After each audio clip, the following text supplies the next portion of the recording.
So critics trash Ant-Man and the Wasp: Quantumania. The movie has a 50% on Rotten Tomatoes, which is, like I said, it's the lowest next to Eternals, which is 47%. The first Ant-Man got an 83%. The second one got an 87%. It probably got a bump because of Woman. It has a woman in it, so they're but like. This one was supposed to be like super woman, and they don't like it. So if the critics don't like something, then are we supposed to like it? That's a good question. Like that's one of those things where every time NPC brain is struggling. I feel like it has to be lower than 50% to feel that way.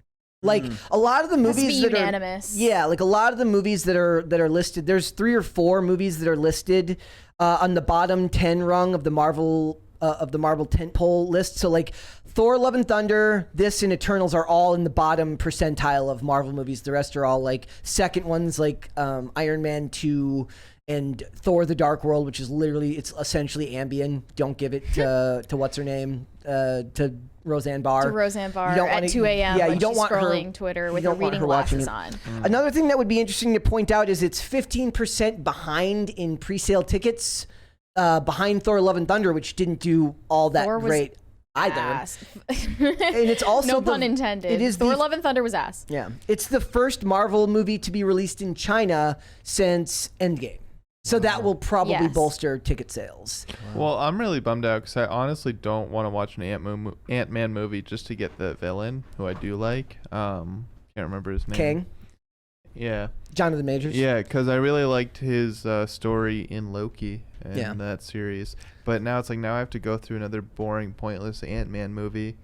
Because I want to learn about what he's up to. You think it'll be boring and pointless? The funny thing is, adjusted for inflation, like the movie's not going to do a whole ton better than the other ones. But like the first Ant-Man made adjusted for inflation like $72 million in its opening weekend, and the second one made 90. So it makes like incremental growth every time. This one is projected between 96 and 120.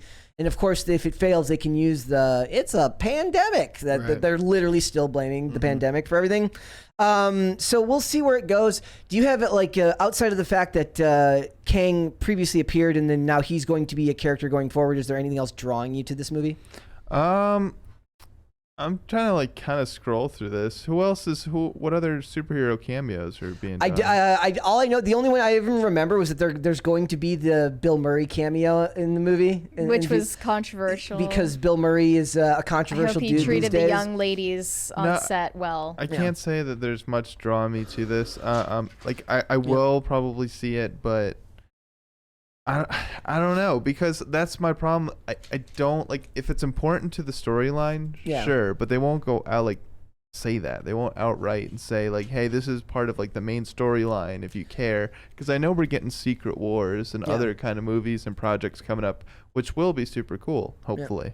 I've seen everything. Like I've seen the complaints and the praise have been weirdly across the board, meaning that one person who complimented it says that Jonathan Majors as Kang was the only reason to go see this movie. Another person said Paul Rudd is the only reason to go see this movie. So is it just accounting for tastes? Or Michelle Pfeiffer. Like you kind of have to think about just how many things have to go right for a movie to hit like a 98 on like a scoreboard when it's not politically motivated. Like just think about, given that everybody's taste is different, unless they're an NPC like a lot of the critics in Hollywood. Obviously, this one doesn't seem to be politicized too heavily where it doesn't matter.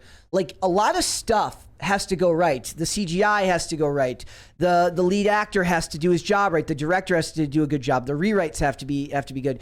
I don't think a lot of people pay attention. Like, why would they care? But it's like when you think about like even here, like when Wesley makes Cast Castle stuff, just how many times you have to do stuff and like how rare it is, or even when we do the show, like, right, like everyone has episodes they like more than others, and you can't always point out as to why something works, but it just does. And you think about like how many things have to come together to do good. I think it might be why I'm so much like more lenient on a lot of that, because I've been through the filmmaking process, and obviously that shouldn't it's contribute. Marvel though. It shouldn't. No, it doesn't. It's it doesn't not do an it with Marvel. Film it by doesn't any do it, stretch. if anything, that's more. That's more cooks in the kitchen. That's more people Did with they their hands in the advertise project. during the Super Bowl for this movie? I did not see a major I didn't advertisement see for one. it. The main ones were for new. I mean, I don't think they would need to by that point because the majority of the marketing's done at that point. They advertised for. Thank you. What were the advertisements we talked about from the Super Bowl? Fast and the Furious had one. Yeah, I remember that one. I remember the one from DC had one from like the Christian church. That was an interesting one. The DC had one for. Oh, that's right. They had I forgot what it was. Blue Beetle? No, it wasn't for Blue Beetle. I already forgot. That's how I literally had an article pulled up. The Flash. The Flash. Yeah, like it's that forgettable, and nobody like. Sorry. And normies don't care about Ezra Miller being a criminal, anyways. Not really. So we'll see where it goes. I don't really have a high stake in this, but that might be better for me. Like I don't really care if it does well or not. A lot of people don't have stake in any of these Marvel movies. generally like Paul Rudd for the most part. He was oddly enough, he was like the least enjoyable part of Ghostbusters Afterlife. Yeah. Because he's just kind of there. He's like Rob Lowe though. He doesn't age. He does He's essentially like look the same. in a weird It's way. worrying that a lot of the Rotten scores are saying... Guardians of the Galaxy. That was the one they advertised heavily. Yes. Oh, Thank yeah, you. yeah. You're in that one even like James Gunn on his way out. Like it'd be hilarious if he just made it really bad on purpose as he like No. as he's leaving. Well, that's what. No, that's people what are gonna it is. cry It's at like it. because at the end of the day, this is a business machine. You know that these stories aren't gonna like. There's no continuation because like a certain person's like, this is my last movie, right?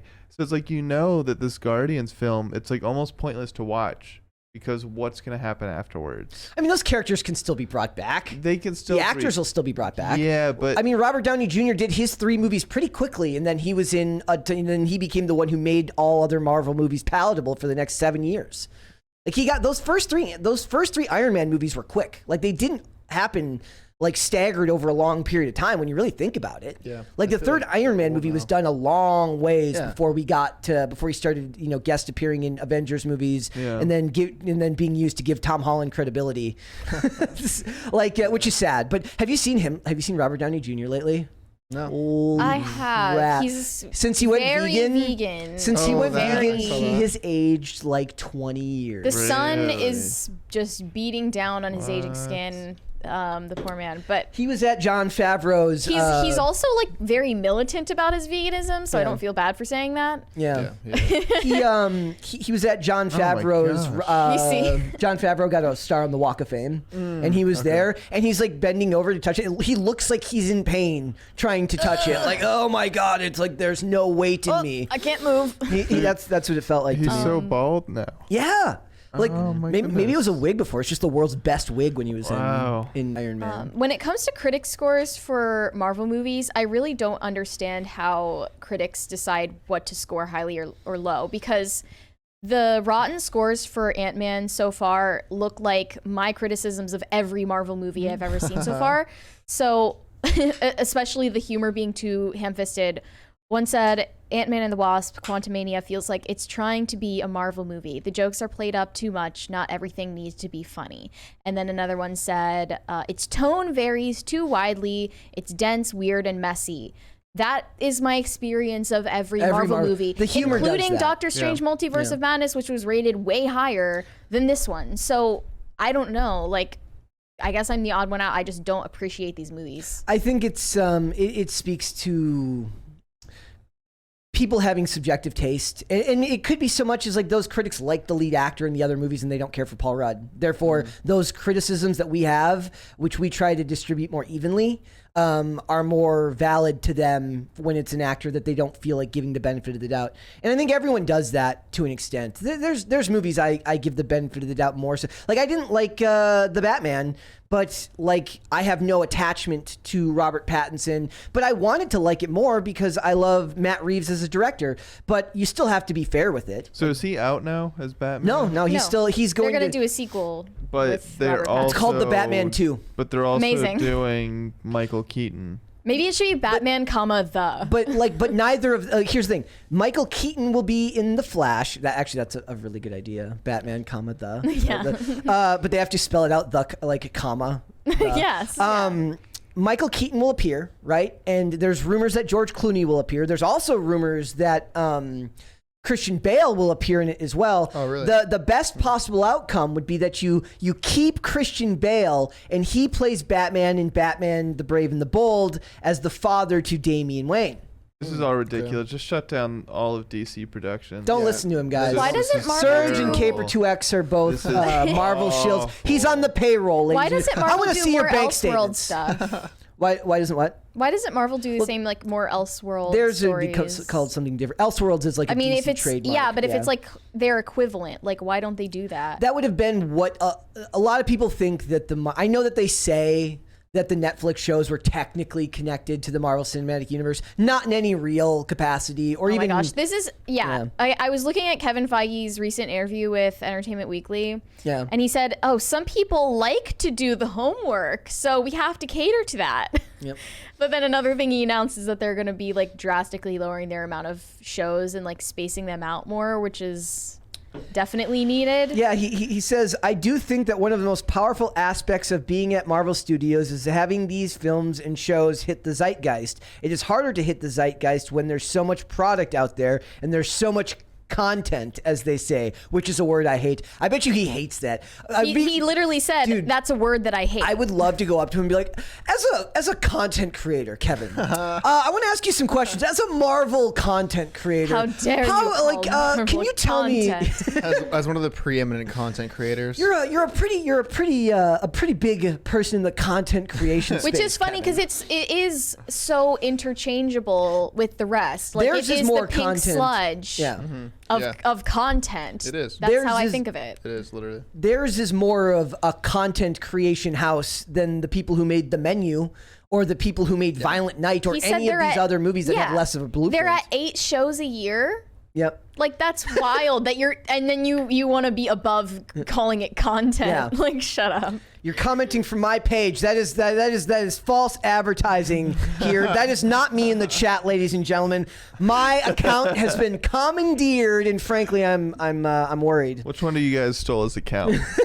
Look, like I think we should start calling them the Marvel Content Universe. Yeah. Like we should That not sounds call it the about Cinematic Universe anymore. We should call it the Marvel Content Yeah. Universe. Sounds I think that would be a accurate, good honestly. idea. No, because if you do that, you're gonna start getting shorts from Iron Man and TikToks from She-Hulk. Well, they're like, oh, watch these new Gru shorts Yeah. on Oh my Disney God, Plus. no. And I'm supposed to pog. Well, gonna they, be- No thanks.